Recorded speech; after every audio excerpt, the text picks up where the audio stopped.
Bonjour, bienvenue à Lumière du Monde, votre magazine diocésain télévisé. Jasmin Lemieux-Lefebvre, en compagnie de votre animatrice Marie-Josée Girard. Bonjour Marie-Josée. Bonjour Jasmin.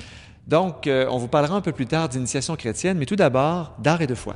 Oui, on vous présente aujourd'hui l'Office culturel de Cluny, qui est au Québec depuis déjà une quinzaine d'années. On vous présente donc les activités artistiques, les activités de formation, de coopération internationale, d'animation qui y ont lieu.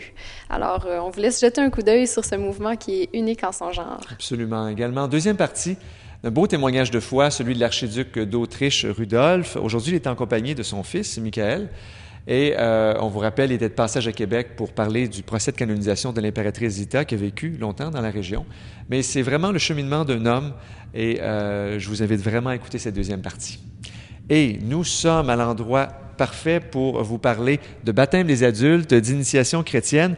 C'est le fond baptismal de l'église Saint-Dominique avec ses magnifiques boiseries, parce qu'il y avait un colloque important qui s'est déroulé. Oui, le Congrès provincial du catéchuménat et de l'initiation à la vie chrétienne a eu lieu en octobre dernier à Saint-Augustin-de-Desmaures. C'est un événement qui a regroupé quelques centaines de personnes de partout au sein de notre province. Oui, et c'est vraiment de ne pas manquer. C'est une bonne émission.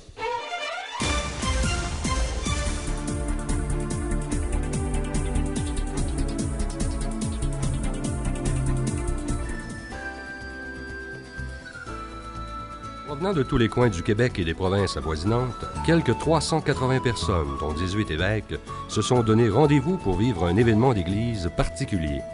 Voici un bref aperçu de la richesse de cette expérience, dont la portée est sans précédent. Écoutez, on a l'occasion d'un grand rassemblement provincial. Ça me paraît être un événement vraiment extraordinaire, une chance unique de pouvoir être ensemble pour parler des questions de l'initiation chrétienne des adultes, du catéchuménat. Donc, pour moi, je suis motivé juste par le thème. Parce que moi, je viens d'une église qui est terre de mission et où on a été déjà habitué à l'initiation des adultes. Et depuis quelques années que je suis au Québec, je vois qu'effectivement, de plus en plus, des adultes du Québec ou venus d'ailleurs, des immigrants, se présentent pour être reçus dans la foi catholique à travers les sacrements de l'initiation. Alors comment concrètement on adapte cette réalité de toute l'Église à la réalité de l'Église du Québec? Alors, moi, je me suis inscrite au colloque ici parce que je voulais savoir un peu ce qui se passait dans les autres paroisses au niveau du catéchuménat et aussi peut-être même dans les autres diocèses parce que c'est un colloque provincial. C'est un colloque qui se veut un événement provincial, mais même interprovincial, puisqu'il y a des gens d'autres diocèses hors Québec qui sont présents. Cet événement-là a 3 objectifs principaux. Le premier, c'est de permettre aux gens de faire le point sur leur pratique, sur la situation actuelle. Parce qu'on est rendu au Québec, ça fait à peu près 40 ans là, qu'il y a des catéchuménats qui existent, une dizaine d'années qu'il y a des catéchuménats qui poussent un peu partout. On sent des défis nouveaux apparaître, on veut faire le point, puis prendre la mesure de ces défis-là. Deuxième objectif, on veut essayer d'approfondir, il y a une dimension peut-être un peu de formation, de réflexion de fond aussi, avec des personnes ressources, mais aussi les gens de l'Assemblée, aller plus loin. C'est quoi ça, le catéchuménat, la démarche catéchuménale? On a même appelé ça le génie catéchuménal. Qu'est-ce qu'il y a de spécial, de spécifique dans cet adjectif catéchuménal-là qui mérite d'être exploré plus à fond, peut-être même qui devrait apparaître davantage dans nos pratiques. Donc, pour sortir un peu aussi de l'idée de préparer au sacrement. Et troisième objectif, il y a un objectif, je dirais, ecclésial, de célébration, de se solidariser autour de cette mission-là. Donc, le colloque aussi se veut un événement rassembleur pour motiver les gens ensuite, quand ils retournent dans leur pratique, à poursuivre la réflexion. Bien, depuis quelques années, dans les diocèses, il y a de plus en plus de demandes, entre autres en initiation chrétienne des adultes, plus particulièrement pour la confirmation. Alors, dans les diocèses, ayant de plus en plus de demandes comme ça, bien, on trouvait que c'était un bon moment de réunir les gens, se donner des outils, se donner des façons de faire, réfléchir ensemble un peu, parce qu'on est tous en train de structurer ça, si on peut dire. Alors, oui, c'était un bon moment pour ça. Oui. Il y a une sensibilité actuellement dans l'Église, et pas juste dans l'Église du Québec, c'est pas pour rien qu'on a un synode l'an prochain, qui est un synode sur l'évangélisation et la transmission de la foi, et où un volet important concerne l'initiation chrétienne. C'est pas pour rien que dans le rituel de l'initiation chrétienne des adultes, qui n'est pas vieux ce rituel-là, c'est 1997, et le directoire 1996, ou le contraire, je ne suis pas sûr, je ne me souviens plus, j'ai des blancs de mémoire, mais c'est pas vieux, ça, dans l'histoire de l'Église. Et là-dedans, on affirme le catéchuménat comme modèle de catéchèse et d'initiation chrétienne. Je ne sais pas si vous voyez à quel point ça correspond à une sensibilité qu'on a commencé à nommer à Vatican II. C'est là qu'on a restauré le catéchuménat. Il y a quelque chose qui est une prise de conscience qu'on ne peut plus faire comme avant. L'Église universelle se prépare à célébrer prochainement un synode sur la nouvelle évangélisation pour la transmission de la foi.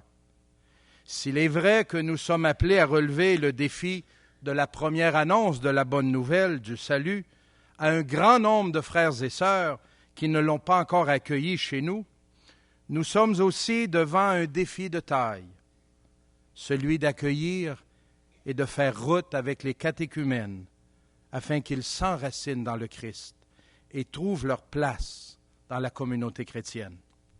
Je voudrais souligner une difficulté qui transcende les modèles d'organisation et les pratiques mises en place pour accompagner des adultes en démarche d'initiation chrétienne.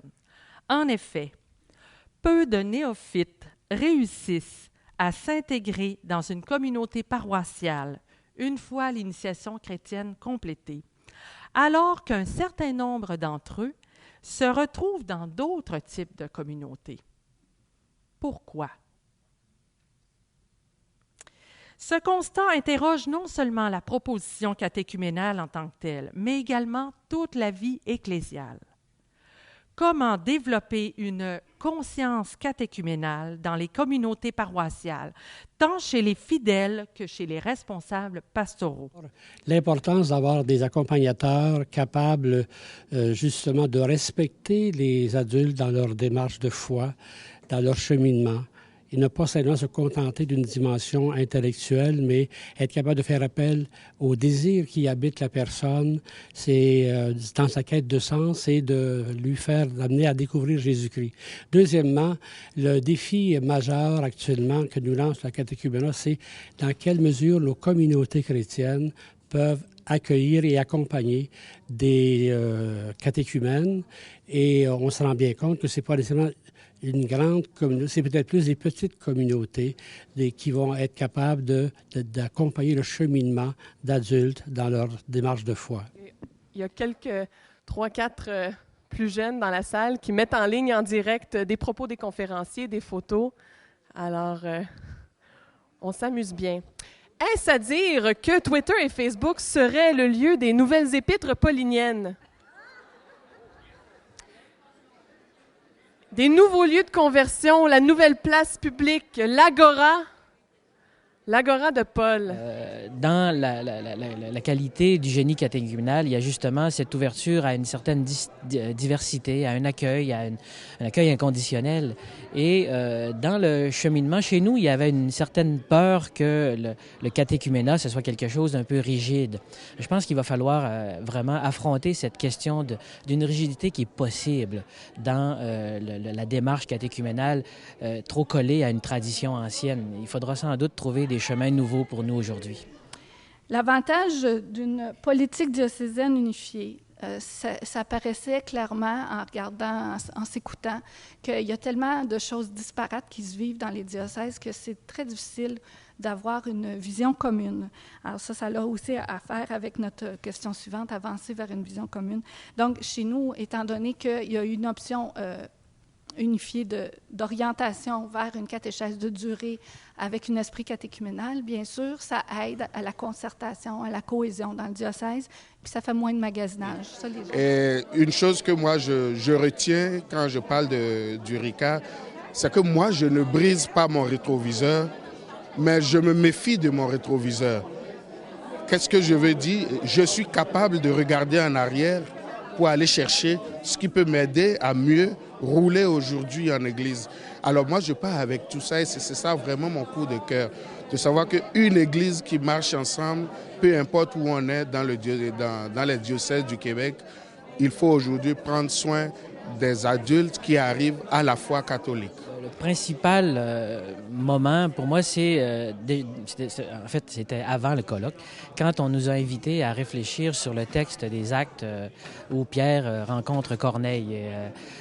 J'avais beaucoup d'attentes par rapport à cette préparation, ce texte qui nous avait été offert, et j'ai pas été déçu parce que vraiment cette conversion que Pierre doit vivre lui-même avant même d'aller rencontrer Corneille, pour moi, c'est vraiment l'invitation que je reçois ici. C'est une invitation à nous-mêmes, d'abord, comme Église, à être transformés de l'intérieur, parce que pour rencontrer le monde, on doit le considérer autrement qu'on l'a vu, on l'a fait jusqu'à présent. L'importance de la communauté. Parce que ici, nous avons fait une démarche de communauté aussi. Il faut que de retour dans nos diocèses, dans mes paroisses, je sois capable de revivre la même expérience de communauté, en montrant à la communauté que toute personne qui arrive à la foi chrétienne est une richesse pour la communauté aussi. Et en ce moment, de pouvoir l'accueillir, de pouvoir aider cette personne à cheminer dans cette communauté et que la communauté puisse le voir aussi, quelqu'un qui arrive comme une grâce, comme un don de Dieu. C'est parce que justement, l'évêque est le premier responsable de l'éducation de la foi et du catéchuménat. Et en raison justement des défis que ça nous lance comme Église et comme communauté chrétienne, les évêques sont intéressés à aller aux sources, je dirais, de ce qu'on appelle ici le génie catéchuménal. Qu'est-ce que ça veut dire? C'est pas seulement donner des cours, c'est toute une démarche qui fait appel au cœur des gens et à une réelle conversion à Jésus-Christ. Et on essaie ensemble de cheminer vers plus de vérité, plus de justice, une meilleure compréhension de ce à quoi la vie nous appelle. Il y aura une suite au niveau de l'Assemblée des évêques catholiques du Québec. Vous savez, il y avait 18 évêques et pratiquement on est dans une époque de transition actuellement au niveau des évêques. Mais à travers tout cela, il y aura vraiment une suite des décisions prises. Évidemment, on ne reprendra pas la session étant donné le grand nombre. Mais les décisions ne seront pas prises non plus seulement en silo. Ça va être vraiment en collaboration avec les organisateurs et organisatrices du colloque. S'il y a eu un désir de mobilisation qui est parti des évêques et des responsables diocésains, c'est parce qu'on sent qu'il y a un tournant majeur à prendre dans notre façon de comprendre ce que c'est que de proposer la foi chrétienne, l'entrée dans l'expérience chrétienne par l'initiation. Et moi, j'ai comme l'impression qu'on vient de vivre une grande Pentecôte. Et le fait de l'avoir vécu en Église si étendue au niveau de la province, je me sens solidaire les uns des autres. Je me sens solidaire avec les autres diocèses. Je me suis aperçue qu'on vit pratiquement les mêmes problèmes. On veut la même chose pour les catéchumènes, mais on n'a pas tellement de moyens concrets non plus. Alors, moi, je repars pleine d'espérance.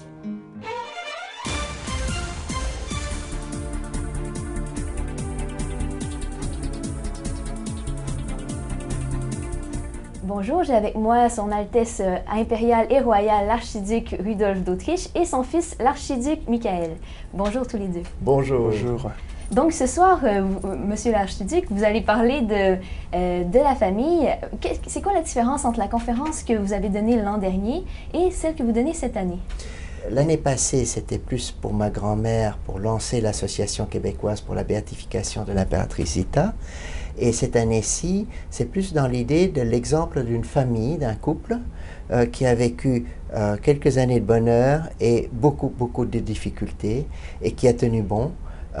Et c'est un tout petit peu ça la différence aujourd'hui. Oui. Archiduc Michael, vous suivez votre père dans ce voyage. Oui. Est-ce que vous la connaissez bien, vous aussi, l'impératrice Zita? Ah oui, je dois dire de mieux en mieux. À force d'accompagner mon père pour ce genre de conférences, forcément, il y a une certaine habitude qui s'installe, une connaissance qui s'approfondit, dû aussi au fait que je mène des études d'histoire, alors ce qui fait que je m'y intéresse assez naturellement. Et il y a aussi une certaine connaissance spirituelle, on peut dire aussi, une certaine connivence qui se crée aussi de plus en plus. Qu'est-ce qui vous intéresse justement dans sa spiritualité, dans ce qu'elle peut vous dire? Eh bien voilà, je dirais, disons qu'elle a tout connu. On part d'une certaine aisance, de la royauté, et du jour au lendemain, voilà, lui est tout enlevé. Dieu seul reste, Dieu seul suffit. C'est vraiment, et c'est ce retournement dans une vraie pauvreté et qui fait qu'elle est toujours restée fidèle. Cette fidélité à l'Église et au Christ qui m'édifie vraiment. Ouais. Donc, vous habitez tous les deux dans une famille de 8 enfants. Qu'est-ce que vous vivez comme foi en famille? Eh bien, d'abord, ce qui est normal quand on a la foi, ce que l'Église nous demande, la messe évidemment du dimanche, mais elle est devenue maintenant quasi quotidienne. Tous les sacrements que l'on peut avoir. Et puis, depuis peu, je dirais depuis quelques années, l'adoration. On a réinstauré à Fribourg, où nous habitons, l'adoration perpétuelle. Et certains d'entre nous ont pris des heures, parfois la nuit, pour participer à l'adoration perpétuelle. Et pour vous, archiduc Michael, est-ce que vous voyez une différence à avoir une famille qui plonge dans la foi comme ça? Ah, bien sûr. Bon, il faut dire que il nous est donné quand même, de par l'enseignement de l'Église, il nous est donné quand même d'apprendre à vivre en famille, c'est-à-dire quand même avec une certaine charité, avec une certaine attention à l'autre. Il y a une ouverture qui se crée forcément, il y a un décentrement de soi-même, ce qui est favorable certainement à notre développement personnel. Et qu'est-ce que vous pourriez souhaiter à vos contemporains qui parfois sont peut-être ont pas cette chance-là de vivre dans une famille qui les encourage à la foi? Bien, je leur souhaite vraiment un soutien dans leurs difficultés et qu'il y ait toujours quelqu'un qui, au bon moment, puisse leur donner les justes paroles pour leur permettre de s'ouvrir à Dieu et d'ouvrir leur cœur afin qu'on puisse se convertir et oui, que tous ensemble on puisse commencer une révolution de l'amour. Vraiment, et je pense que cette révolution, disons, se commence d'abord chez soi, en famille, autour de chez soi. Monseigneur, avec cet exemple dont vous parlez de vos grands-parents, qu'aimeriez-vous que les gens retiennent à travers ça? Je crois que ce que mon fils a dit tout à l'heure, c'est-à-dire que il y a toujours dans la vie une perche quelque part à laquelle on peut s'accrocher. Et si je vois, mon grand-père est mort, disons, de pauvreté, on n'a pas pu le soigner. Ma grand-mère a vécu 67 ans comme veuve dans la pauvreté et a réussi à éduquer ses enfants malgré les exils, malgré la condamnation à mort. Mais parce que toujours, elle a recentré ce que c'était le plus important, c'est-à-dire sur la croix. Et elle n'a jamais été amère. Elle a toujours pardonné.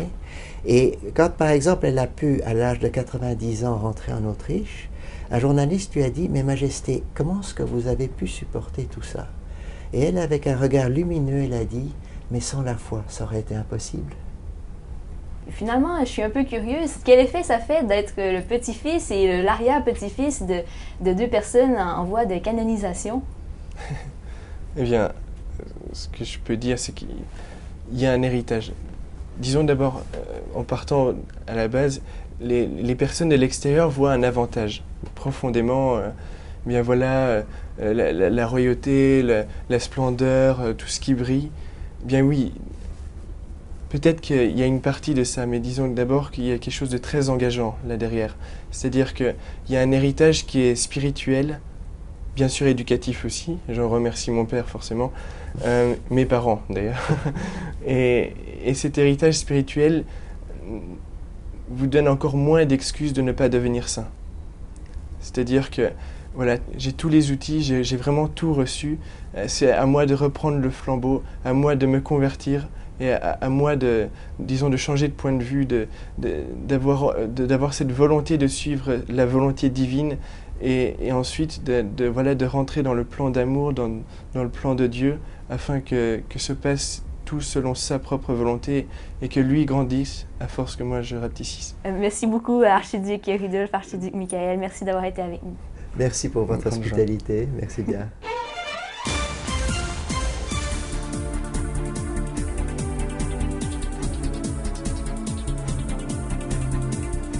En 1985, arrivent de France des membres de l'Office culturel de Cluny, venus évaluer la possibilité de fonder une autre de leurs maisons ici en Amérique. Après 8 ans passés dans le quartier Saint-Roch, des sœurs de la congrégation Notre-Dame leur offrent de venir habiter ici, au vieux couvent de Neuville, plusieurs fois centenaire. Tour d'horizon de cette communauté nouvelle, où membres comme laïcs consacrés choisissent de vouer leur vie, leur art et leur métier à la beauté comme porteuse d'une espérance nouvelle pour le monde.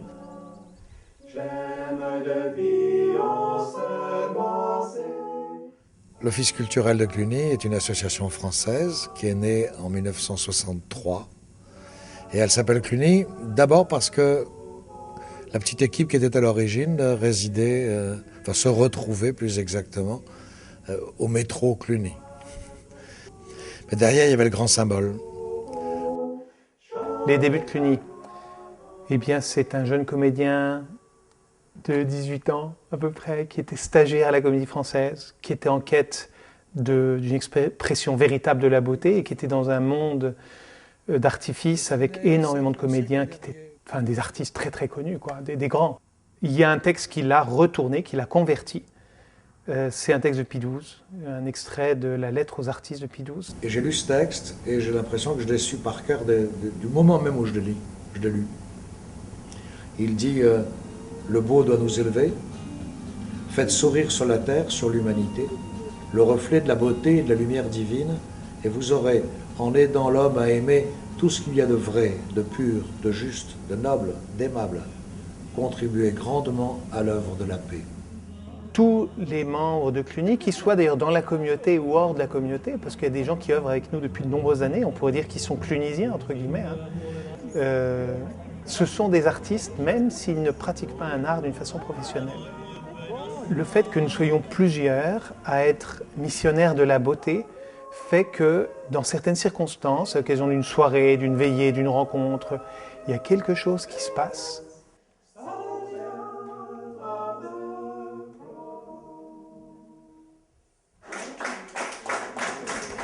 Donc Cluny, c'est en réalité concrète, c'est 8 maisons en France, une au Chili, une ici au Québec et une en Louisiane.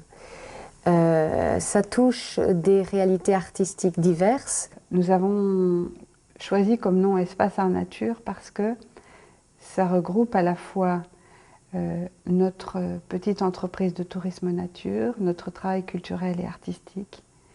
Et espace parce que c'est à la fois les grands espaces extérieurs du Québec qui nous marquent. Enfin, moi, je suis d'origine française, donc c'est marquant. Mais aussi nos espaces intérieurs.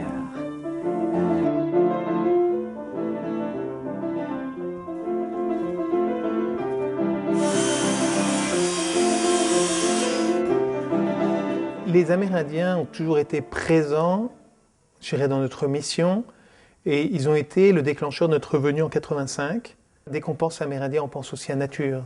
Ce sont des gens qui ont une spiritualité de la nature, j'ai envie de dire, intégrée. Et je trouve que nous, les Blancs, et particulièrement peut-être les catholiques, on a beaucoup à recevoir des Indiens. Donc ici au Vieux-Couvent, à Espace Art Nature, nous avons des soirées culturelles et artistiques. Nous avons aussi de la formation expression théâtrale. Nous avons aussi une session pour les jeunes de 18 à 35 ans qui s'appelle Être Plus. Nous avons aussi les fêtes historiques.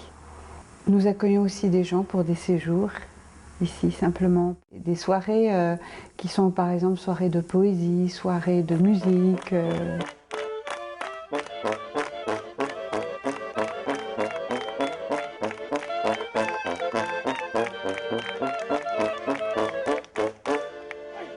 La marionnette, c'est un langage artistique, comme il y en a d'autres. C'est un moyen de plonger dans un monde qui parle assez directement à mon cœur d'enfant.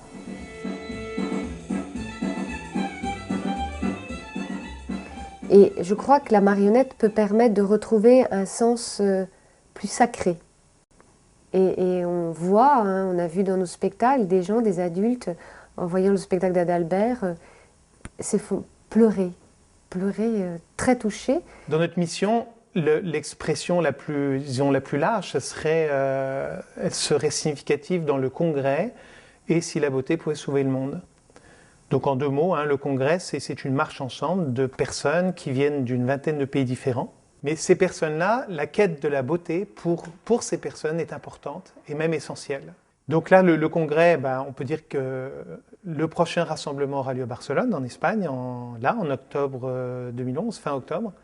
Et le suivant va être à Montréal en 2014. Une interpellation que m'a fait Marthe Robin, qui est la première fois que je l'ai rencontrée, parce qu'elle m'avait fait écrire pour que je la voie, et elle m'a dit, dans votre art et dans vos métiers, vous êtes appelés à être icône de la Sainte Trinité. Voilà la clé de tout ce Cluny et de ce congrès.